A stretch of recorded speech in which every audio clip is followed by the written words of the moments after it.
안녕하세요. 책 읽어주는 여자 에셀의 강미경입니다. 존경받는 교회가 드문 이 시대에 일명 깡통교회라고 불리는 전주 안디옥 교회는 신자들이 자랑스러워하고 이웃들이 칭찬하는 교회라고 합니다. 불편하게 삽시다, 선교하며 삽시다 라고 외치시는 이동휘 목사님께 그 비결을 한번 들어보겠습니다.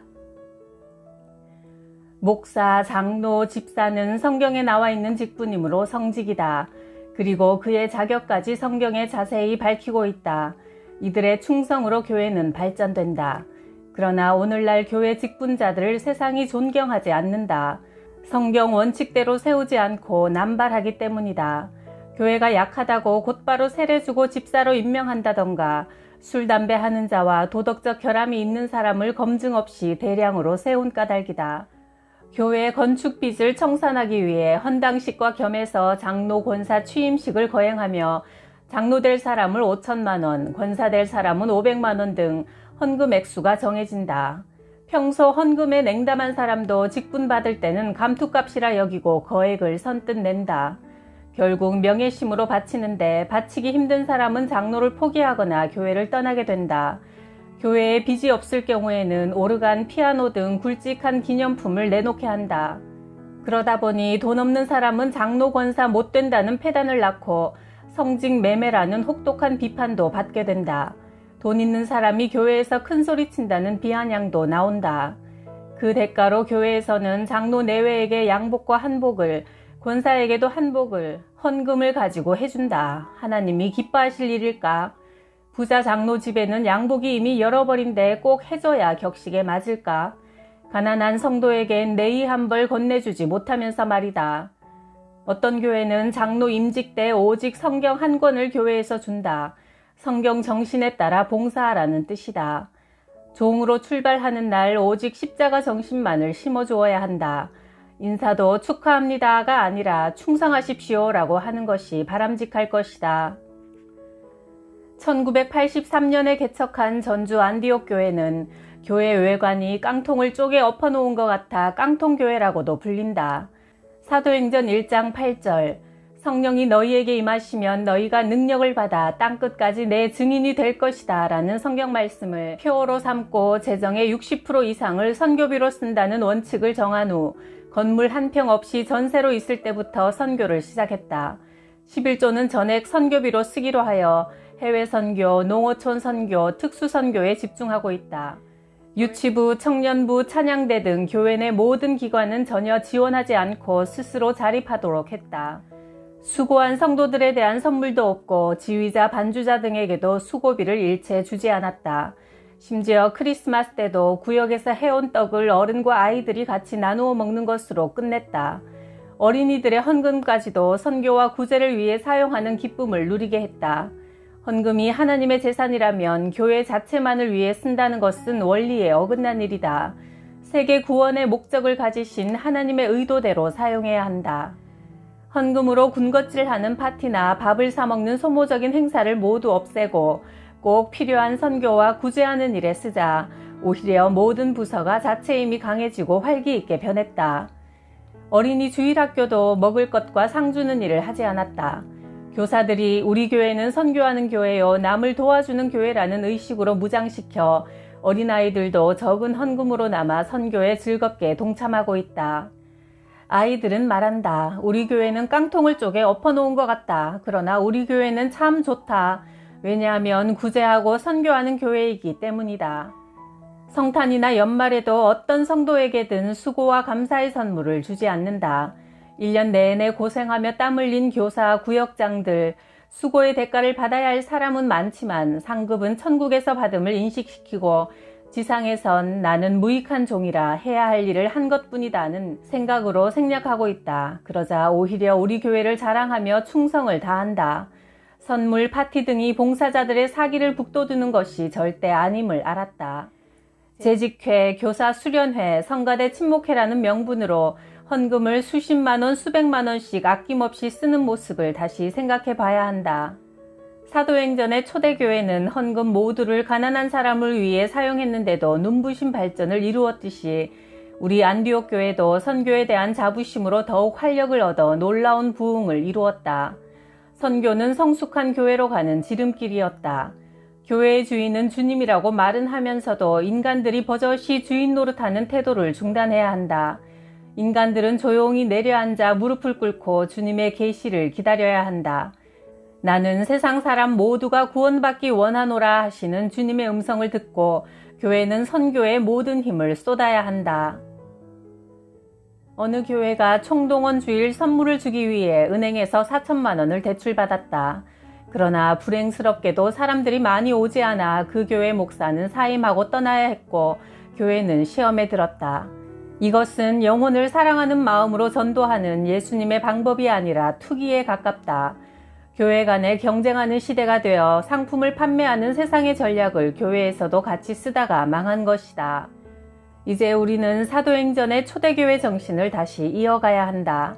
성도들이 성령이 충만하여 위엄이 넘치고 세상 사람들에게 칭찬과 존경을 받아 교회 안으로 사람들이 몰려드는 부흥을 이루어야 한다. 교회 헌금을 절약해 선교비로 쓰기 위한 작전은 다각도로 펼쳐진다. 깡통 건물인 우리 교회는 겨울만 되면 너무 춥다. 온풍기를 계속 사용하면 기름값이 많이 드니 11월이 되면 장작 난로 4개를 놓는다. 시골집을 뜯은 제목, 건축가들이 내버린 나무 토막들이 우리 교회 아궁이 속으로 다 들어간다. 멀리서 오신 손님이 나중에 이런 고백을 했다. 겨울에 안디옥 교회에서 예배드리면서 받은 큰 인상은 장작불 냄새 그 향기였다. 어려서 뒷동산 소나무에서 맡았던 황홀함을 맛보았다. 연기가 날 때마다 목사인 내 목은 유쾌하지 않지만 나는 그것을 선교의 향기라 부르고 싶다. 예배를 마친 뒤 난로가에 옹기종기 모여 앉아 정담을 나누는 모습도 참 따뜻하다. 개척 당시 우리 교회 위치는 개발지역이라 시내버스 노선도 단순하고 교통이 편하지 못했다. 교회 버스를 샀으면 좋겠다는 제안이 들어왔지만 나는 이렇게 달랬다. 버스 한 대 운영하는 데 드는 돈으로 농촌의 10교회를 지원할 수 있습니다. 선교를 위해 불편을 즐깁시다. 이 한마디에 교인들은 얌전한 새댁처럼 잠잠해졌다. 선교를 많이 하기 위해 감수해야 했던 불편이었다. 손님이 많이 찾아오는 우리 교회에는 접대비 등의 예산이 없는 관계로 하나님께서 그 형편을 아시고 민박이라는 대안을 주셨다. 교인들 집에서 민박한 손님들은 편안한 접대에 집사님들의 가정을 안디옥 호텔이라 부른다. 대부분의 교회가 꽃꽂이에 정성을 쏟아 주일 강단을 화려하게 장식한다. 꽃꽂이 기술이 탁월한 성도에게 내가 조심스레 제안했다. 집사님, 그 돈으로 필리핀에 교회를 하나 개척하면 어떻겠습니까? 그는 기꺼이 승낙하고 매월 10만 원씩 선교비로 헌금하여 필리핀에 교회를 세웠다. 한국 강단의 꽃꽂이 값이 연간 몇 억이 든다고 한다. 우리 교회는 꽃꽂이 대신 화분으로 강단을 장식한다. 교회의 제1사명을 선교에 두고 목회하다 보니 가끔 불만을 품고 회방하는 사고뭉치 양들도 있었다. 교회 설립 초기에 외지에서 오신 어떤 장로님이 등록했는데 그를 잘 아는 목사님을 통해 그분은 가는 데마다 말썽을 일으키는 사람이니 조심하라는 귀띔을 받았다. 그럼에도 자기 경력을 자랑스럽게 말하면서 봉사를 원하기에 몇 가지 직책을 맡겼더니 구역 인도자로 구역 예배를 이끌 때마다 은근히 교회를 비판하기 시작했다. 개척교회가 교회당 건물도 없어 내 집부터 장만할 것이지 무슨 선교냐는 투정이었다. 밑에서부터 파괴 공작을 시작한 셈이다. 그런데 그 장로가 이른 봄에 동면하고 있는 개구리가 몸에 좋다 하여 잡아먹은 것이 화근이 되어 갑자기 세상을 떠나고 말았다. 우리 교회의 선교 사역을 물심양면으로 돕는 고마운 사람들도 있다. 어떤 분이 우리 교회에 거액의 선교 헌금을 보냈다. 은행을 통해 가까스로 알아보고 통화를 했으나 도무지 정체를 밝히지 않았다. 우리가 발행하는 바울 선교 회지도 보내드리고 영수증도 보내야 하니 성함과 주소를 알려달라고 졸랐지만 하나님만 알면 된다는 식이다. 3년간 매달 꼬박꼬박 전해준 선교 헌금으로 필리핀 선교사 훈련원 건립을 비롯한 여러 선교 현장에 기념할 만한 일을 감당했다. 학교 선생님이고 권집사라는 것만 알 뿐이었다. 당시 교사 월급으로는 과중하게 바친 셈이다. 어떤 분의 소개로 안디옥 교회를 알게 되어 보낸 거란다. 지금 그분이 어디 사는지도 그 얼굴도 모르지만 훗날 천국에서 감격 어린 상봉으로 얼싸안을 날이 올 것이다. 또 어떤 분은 오래전 사둔 땅이 몇 천만 원 올라서 오른 값에 대한 11조라며 선교 헌금을 바치기도 했다. 선교비가 부담이 될 때마다 하나님께서는 이런 천국의 거부들을 통해 모자람이 없도록 풍부히 채워주셨다. 매달 수지 결산까지 정확히 맞추시며 조달하시는 하나님의 오묘한 경영과 세미한 손길이 있었기에 선교는 극도의 긴장감 속에서도 마냥 기쁘게 이루어져 왔다. 우리가 후원하는 어느 여자 선교사는 개척한 교회까지 장거리 험한 길을 주일 예배를 인도하러 걸어서 갔다 오면 살이 1.5kg가 빠진다고 했다. 그러다가 그만 교통사고를 당해 얼굴이 찢어져 수술을 했는데 한국 같으면 말끔히 봉합되었을 것을 선교지의 열악한 의료 사정으로 손가락만한 굵은 실밥으로 얼굴을 꿰매어 혹이 여러 개 덕지덕지 붙어 있었다. 얼굴의 미를 생명처럼 여기는 여자의 마음이지만 그것을 예수의 흔적으로 여기고 의연한 모습으로 지금도 선교 현장을 뛰고 있다. 또 이슬람 지역에서 사역하는 어느 선교사는 반란군의 총알에 하마터면 생명을 잃을 뻔한 그 길목을 지금도 겁내지 않고 수없이 다니고 있다.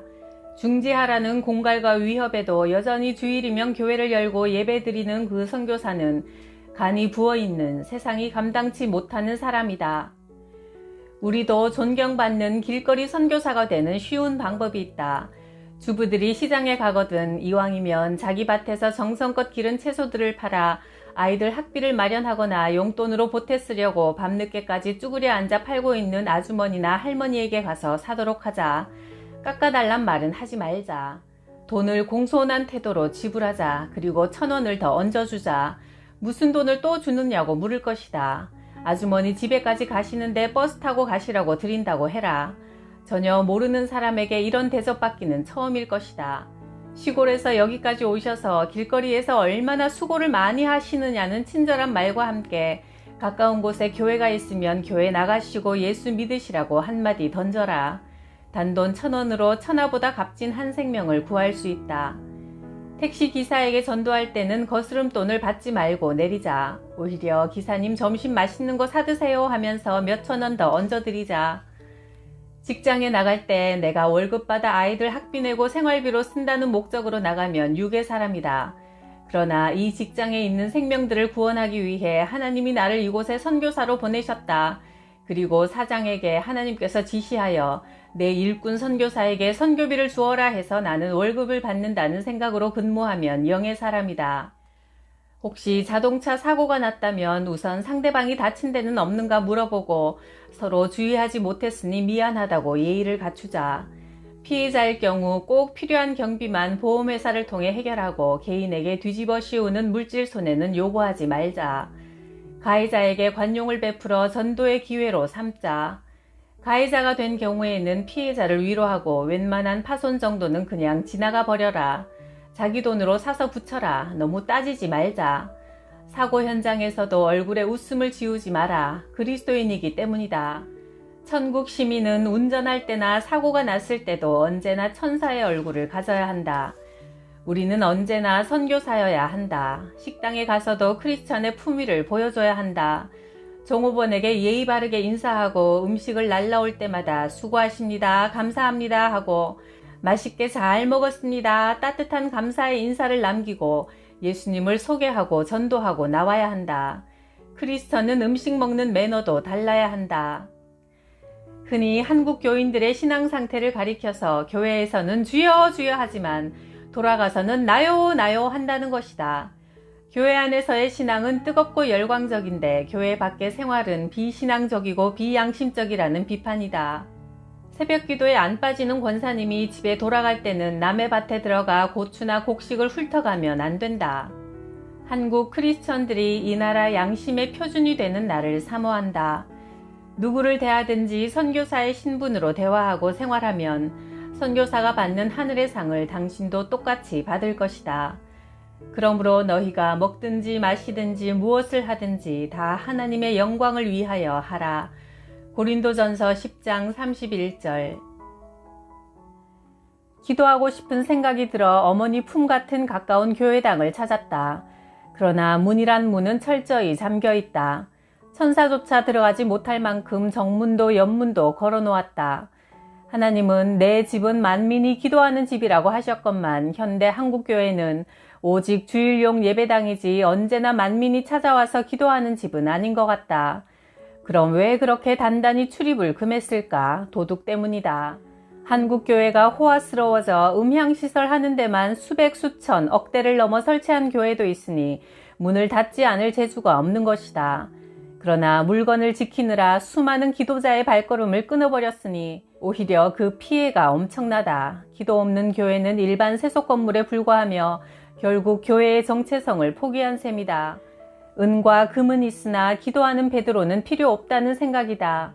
실내 장식 비품을 간소화하여 교회는 아무나 와서 기도할 수 있는 장소로 항상 문이 열려 있어야 한다. 귀중품이 없는 교회여야 한다. 다른 교회처럼 하려고 하지 말고 초대교회처럼 해야 한다. 우리 전주 안디옥 교회는 언제나 성전문이 열려 있어 사람들이 자유롭게 드나든다. 나는 토요일이면 예배당에서 철야 기도하는 습관이 있는데 어느 토요일 데이트족 남녀 두 쌍이 들어와 방자하게 떠들어대는 것이다.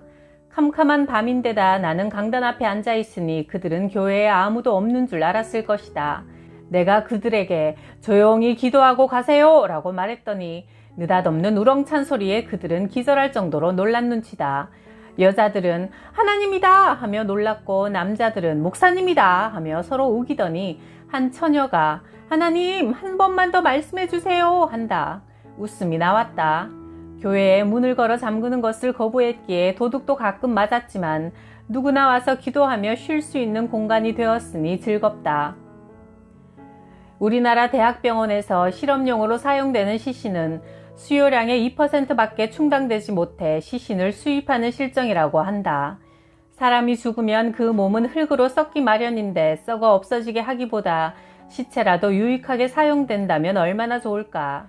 뿐만 아니라 기증된 안구만 있으면 개안 수술하여 광명을 되찾을 맹인들이 간절히 기다리고 있는데도 장차 천국에서 눈먼 채로 하나님을 만나게 될까 두려워서인지 기어코 가지고 가려고 한다. 뇌사인 경우 많은 장기를 제공하여 수많은 생명을 살릴 수 있다. 몇 년 전 장기 기증 운동을 벌여 우리 부부를 비롯해 안구, 장기, 시신까지 기증한 사람들이 100명이 넘게 나왔다. 죽어서도 그리스도인은 선한 사업을 할 수 있으니 흐뭇하고 시체 없는 장례식, 묘 걱정 안 해도 되는 홀가분한 마음은 하나님이 주신 선물임에 틀림없다. 교회 성장은 초대교회 모습에서 보듯 끊임없는 기도와 전도로 가능하다. 베드로는 기도의 무릎을 10일간 꿇고 난 후 능력의 성령을 받았고 그 힘으로 입을 열었을 때 3,000명, 5,000명이 가슴을 치고 세례받는 사건이 일어난 것이다. 교회가 선교에 힘쓸 때 활기를 찾고 교회가 평안해지고 분란이 사라진다. 그리고 우리 교회는 선교한다는 보람을 가지고 자기 교회를 자랑하게 된다. 선교하라, 교회는 부흥할 것이다. 전주에서 택시를 타고 말했다. 안디옥 교회로 가주세요. 아, 깡통교회요? 훌륭한 교회죠. 교회가 훌륭하다는 얘기는 오랜만이라 낯선 느낌마저 들었다. 전북 전주시 덕진구 금암동에 위치한 전주 안디옥 교회 본당은 우중충한 색깔의 볼품없는 건물이었다. 건물 위에 십자가를 빼면 영락 없이 이재민 수용소를 연상시킨다. 담장도 없고 본당의 문은 활짝 열려있다. 교회 세습과 호화 건축, 목회자의 비리와 다툼 등으로 세상의 빛과 소금은커녕 숱한 손가락질을 받고 있는 한국 개신교계에서 깡통교회는 존재 자체가 기적으로 받아들여지고 있다. 이 교회를 방문한 어떤 사람은 그런 아름다운 교회를 가진 전주라는 도시가 부럽다고 했다. 1983년 이동희 목사가 교회를 개척하면서 미군이 사용하던 소형 비행기 경납고를 구했다. 그 위에 양철 지붕을 덮고 예배를 시작했다. 이 비좁고 불편한 깡통교회에 신자들의 발길이 이어졌다. 여름엔 사우나탕이 돼 진땀을 흘렸고 겨울에는 난로에 나무를 떼며 오들오들 떨면서 예배를 봤어요. 신자가 늘어서 어쩔 수 없다며 대형 건물을 짓거나 넘치는 교회 재산을 둘러싼 극한 대립이 벌어지고 있는 일부 교회와는 판이하게 다른 모습이다. 우리 교회 예배 때는 건축헌금 이야기가 나오지 않아요. 목사님이 헌금을 얘기할 때는 선교비가 부족할 때뿐입니다. 다른 교회에도 여러 곳 다녀봤지만 신자들이 이렇게 자랑스러워하는 교회는 처음이에요. 이 교회는 신자가 늘자 다시 깡통 구조물을 앞뒤로 붙였다. 한 해 1000명 이상의 국내외 교회 관계자들이 이 교회를 배우기 위해 방문한다. 교회 표어가 선교를 위해 불편하게 삽시다였다. 현재 담임인 박진구 목사는 말한다. 교회가 선교와 이웃을 위해 나누는 것은 자랑할 일이 아니라 너무 당연한 거죠. 교회가 가난해져야 사회가 부유해집니다. 이 교회는 매년 전체 예산의 70%를 선교와 사회 구제비로 지출하고 있다. 1986년 첫 선교사를 내보낸 후 현재 90개국에 400명 선교사를 파송 후원하고 있다. 또 지역의 노인과 장애인, 농어촌 미자립교회를 위한 지원에 힘을 쏟고 있다. 크리스마스 예배 때 다른 교회라면 흔히 나눠주는 간단한 기념품이나 빵조차 나눠주지 않는다. 전주 안디옥 교회는 교회를 개척한 초대 목사와 담임 목사의 관계도 모범적인 사례로 꼽히고 있다. 이동휘 목사는 현직 목사에게 부담을 주지 않으려고 멀리 떨어진 경기도 수원시에 거주하고 있고 해외 선교지를 중심으로 활동하고 있다. 신자들이 자랑스러워하는 교회, 불편해도 더 찾아오는 교회, 이 깡통교회 부흥의 비밀은 호화로운 건물이 아니라 앞장서 실천하는 사랑이었다. 너희 빛을 사람에게 비추어서 그들이 너희의 착한 행실을 보고 하늘에 계신 너희 아버지께 영광을 돌리게 하여라. 마태복음 5장 16절 말씀. 생활 속의 선교사가 되어서 오지의 선교사님이 받는 복과 상급 우리도 받읍시다. 구독, 좋아요, 댓글에 큰 복에 감사해요.